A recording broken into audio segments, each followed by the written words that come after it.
Selamat datang di channel Galeri Oto. 5 hal yang harus diperhatikan sebelum pilih asuransi mobil bekas. Eits, sebelum lanjut ke pembahasan, subscribe dulu ya, dan jangan lupa klik like dan klik gambar lonceng supaya dapat notifikasi video terbaru kami.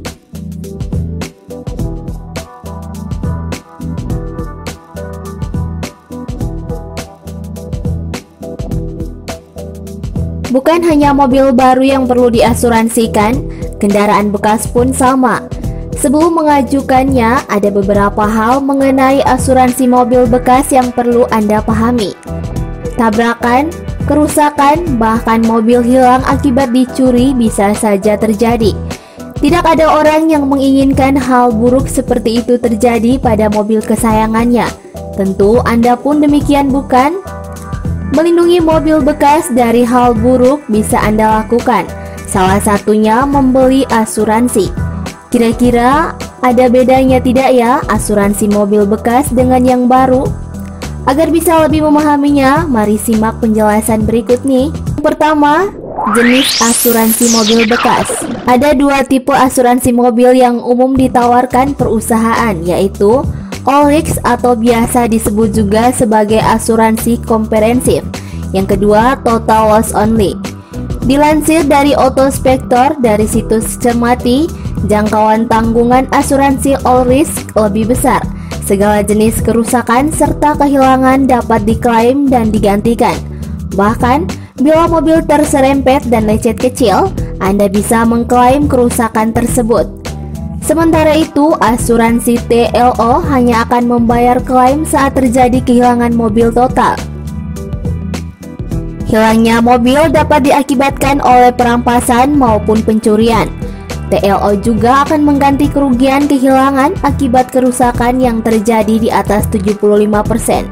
Yang kedua, usia mobil yang dapat diasuransikan. Ternyata ada batas usia yang perlu diperhatikan saat memilih asuransi mobil bekas.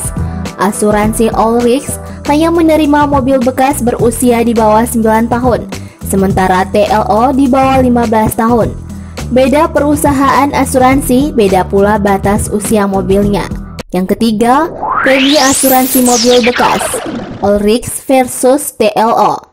Premi asuransi All Risks pada umumnya akan jauh lebih besar nominalnya dibanding TLO. Mengapa demikian? Sebab kerusakan yang ditanggung dalam asuransi All Risks lebih banyak dibandingkan TLO. Jadi pertimbangkanlah sebaik mungkin pilihan asuransi sesuai kebutuhan. Otoritas Jasa Keuangan atau OJK pun telah mengatur batasan premi untuk asuransi All Risks dan TLO. Aturan tersebut tertuang dalam lampiran 4 Surat Edaran OJK nomor 6. Sementara itu, dikutip dari carmudi.com, biaya premi juga bisa dipengaruhi oleh kondisi mobil bekas yang diasuransikan. Misalnya, mobil tersebut pernah dimodifikasi, kena banjir, atau bekas tabrakan. Bila mobil pernah mengalami hal-hal tersebut, premi yang dibayar bisa lebih besar. Yang keempat, memilih asuransi mobil bekas yang paling pas. Pilih All Risks atau TLO. Setelah mendengar ulasan tadi, asuransi mobil bekas mana yang paling cocok untuk dipilih? Kuncinya, Anda perlu tahu kebutuhan dan hal risiko yang kerap terjadi di sekitar. Misalnya, Anda tinggal di kawasan apartemen padat dan minim lahan parkir. Mau tak mau harus menyimpan kendaraan jauh dari gedung tempat tinggal. Ancaman seperti pencurian dan pengrusakan pun mengintai. Maka itu, asuransi yang pas dipilih ialah TLO. Sementara itu, Anda yang khawatir dengan kerusakan di luar TLO bisa memilih asuransi All Risks. Tiap perusahaan asuransi sudah memiliki daftar kerusakan yang akan ditanggung. Namun begitu, kedua jenis asuransi ini punya tanggungan perluasan yang tak ada di dalam daftar. Penambahan perluasan pertanggungan ini akan dikenakan biaya yang beragam.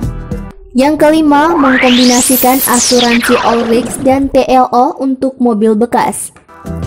Secara pertanggungan, asuransi All Risks dapat memberikan keuntungan dan kenyamanan bagi pemilik mobil.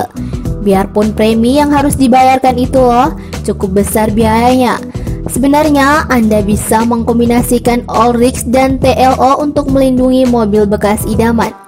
Misalnya, pada awal-awal pembelian atau tahun pertama hingga kedua, Anda menggunakan asuransi all risk. Setelah mobil semakin bertambah usianya, maka asuransi bisa diganti menjadi TLO yang biaya preminya lebih kecil. Nah, itu tadi informasi dapat kami berikan. Tunggu video selanjutnya ya. Jika ingin berbagi tips atau mengajukan pertanyaan, silakan tulis di kolom komentar di bawah ini. Terima kasih.